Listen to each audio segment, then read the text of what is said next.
Get ready for the dictation in 3, 2, 1, start. No doubt, Section 30 of the Advocate Act has been part of the Advocates Act as passed by the Parliament in 1961. Stop. The Family Courts Act 1984 is a subsequent statute of the year 1984. Stop. However, Section 30 of the Advocates Act 1961 was not part of the law on account of the conscious will of the Parliament to leave the aspect of its enforcement to the executive, and the executive thereafter in its wisdom brought into force only on 15/6/2011, that is, much after the Family Courts Act 1984 came into force. Stop. It is in that sense that Section 30 of the Advocates Act is a subsequent law which has come into force. Stop. That in order to find out that when a central act comes into force, it is important to refer Section 5 of the General Clause Act 1987, which is reproduced herein below. Coming into operation of enactments where any central act is not expressed to come into operation on a particular day, then it shall come into operation on the day on which it receives the assent. In the case of a central act made before the commencement of the constitution of the Government General, and in the case of an act of Parliament of the President, unless the contrary is expressed, central act or regulation shall be construed as coming into operation immediately on the expiration of the day preceding its commencement.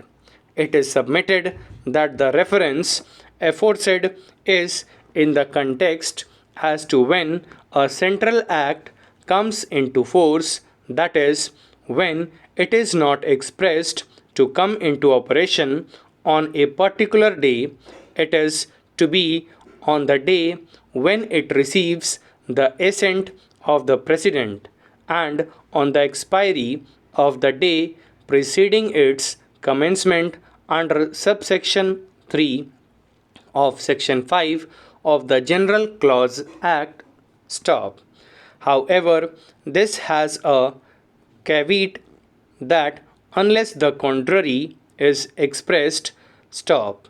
The Parliament itself, in terms of subsection 3 of Section 1 of the Advocates Act, had authorized the central government to appoint different dates for bringing into force different provisions of the Act. Stop. Thus, it did not come into force in terms of Clause B and subsection 3 of Section 5 of the General Clauses Act, and came into force almost 5 decades late. Stop. Thus, Section 30 of Advocates Act became law posterior to the Family Courts Act. Stop. The Kerala High Court, in the case of C.P. Saji versus Union of India, rendered in WPC number 18334 of 2011, reported in AIR 2012 Kerala 23, had declared that Section 13 of the Family Courts Act 1984 has become redundant due to notification of Section 30 of Advocates Act. Stop. The relevant portion of the said judgment of Kerala High Court is extracted below. Stop para.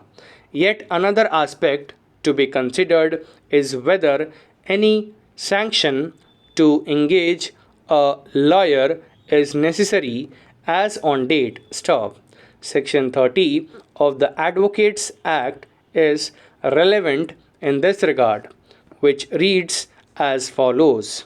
Subject to the provisions of this Act, every advocate whose name is entered in the state roll shall be entitled as of right to practice throughout the territories to which this Act extends in all courts, including the Supreme Court, before any tribunal or person legally authorized to take evidence and before any other authority or person before whom such advocate is by or under any law for the time being in force to practice. Stop para. It remains a fact that Section 30 was never notified for 5 decades after giving effect to the legislation in the year 1961. Stop.